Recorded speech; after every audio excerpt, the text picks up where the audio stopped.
Hi పిల్లలు, welcome to the sparrow TV. Sparrow TV చూస్తున్న వాళ్ళందరికీ చాలా చాలా థ్యాంక్స్.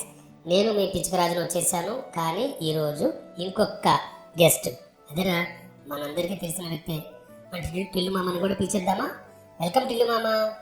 హాయ్ పిల్లలు, ఎలా ఉన్నారు? నేను మీ టిల్లు మామని. ఏంటి వాళ్ళ విశేషాలు? పిచ్చుకరాజా చెప్పండి.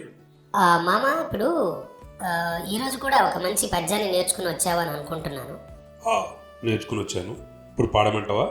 అదే చదవమంటావా పిచ్చుకరాజా? కాదు మామ, నేను చెప్తాను.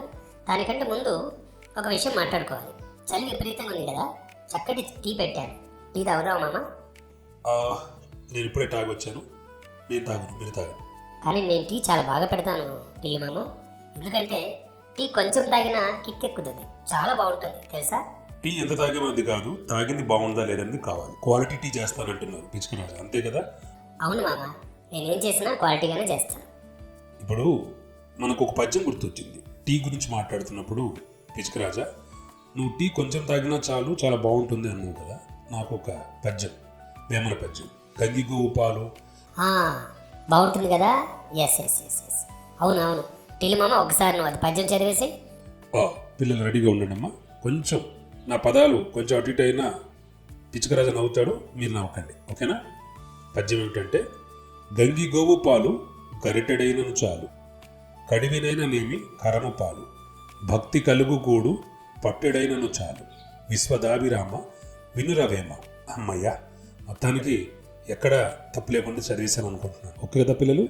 థ్యాంక్ యూ పిచ్చుకరాజా, నాతో పద్యం పాడించినందుకు.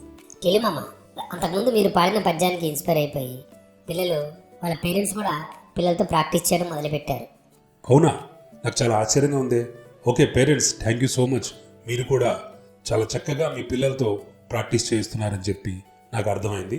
సో ఆ పేరెంట్స్తో ఉన్నటువంటి ఆ పాట కూడా ఒకసారి ఇప్పుడు చూసేద్దాం. ఓకేనా పిచ్చుకరాజా? ఓకే టిల్లు మామ, ఇదిగో చూడు, పేరెంట్స్ ఎంత చక్కగా, ఎంత అద్భుతంగా ఆ పద్యాన్ని వాళ్ళతో ప్రాక్టీస్ చేయిస్తున్నారు.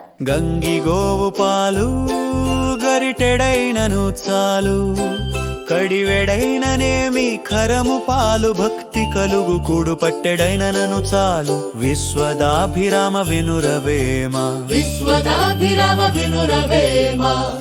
Wow, super. గట్టిగా క్లాప్స్ ఇవ్వండిరా పిల్లలకి. ఈసారి పేరెంట్స్కి కూడా. పేరెంట్స్, మీరు కూడా ఇలాగే మంచి మంచి పద్యాలు పాడిస్తూ తెలుగు భాష మీద వాళ్ళందరికీ ఒక మంచి పట్టుని సాధిస్తారని ఆశిస్తున్నాను. టిల్లు మామ, ఇప్పుడు ఈ పద్యానికి ఒక మంచి భావం నాకు అర్థమైంది, నేను చెప్తాను. చెప్పండి పిచ్చుకరాజా. మంచి ఆవు పాలు కొన్ని ఉన్నా చాలు, గాడిద పాలు ఎన్ని ఉన్నా ఆవు పాలకు సమానం కాదు. ఆవు పాలు చాలా గొప్పది. అలాగే రకరకాల ఆహార పదార్థాలతో విందు భోజనం చేసిన దానికంటే కొంచెమైనా క్వాలిటీ ఫుడ్, అంటే సాత్వికమైనటువంటి ఆహారం అంటే అది చాలా గొప్పది. అలాగే మనం భగవంతునికి ఎన్ని రకాల పూజలు చేసినా, ఎన్ని రకాల ప్రసాదాలు పెట్టినా అందులో క్వాలిటీగా కొంచెం ఉన్నా చాలు అనే భావాన్ని చాలా అద్భుతంగా వేమన గారు ఇందులో తెలియజేశారు. గంగిగోవు పాలు గరిటెడైనను చాలు అనే ఈ పద్యంలో ఇంత గొప్ప భావం దాగి ఉంది కాబట్టి దీన్ని మనం చక్కగా మన నిజ జీవితంలో కూడా దాన్ని అవలంబిస్తే చాలా బాగుంటుంది కదా టిల్లు మామ? అవును పిచ్చుకరాజా, చాలా చక్కగా భావాన్ని అర్థం చేసుకున్నట్టుగా చాలా చక్కగా వివరించారు. Thank you so much. పిల్లలు, మీరు కూడా ఇలాంటి పద్యాలు ప్రాక్టీస్ చేస్తూ ఉండండి. చాలా అద్భుతమైన తెలుగుని, అందులో నీతిని తెలుసుకోండి. ఓకేనా? మరొక చక్కటి ఎపిసోడ్లో మరొక మంచి వీడియోతో మళ్ళీ మీ ముందుకు వస్తాం. అంతవరకు stay tune to the Sparrow TV. Share చేయండి, లైక్ చేయండి. దిస్ ఈజ్ టిల్లు మామ signing off. Take care, bye bye.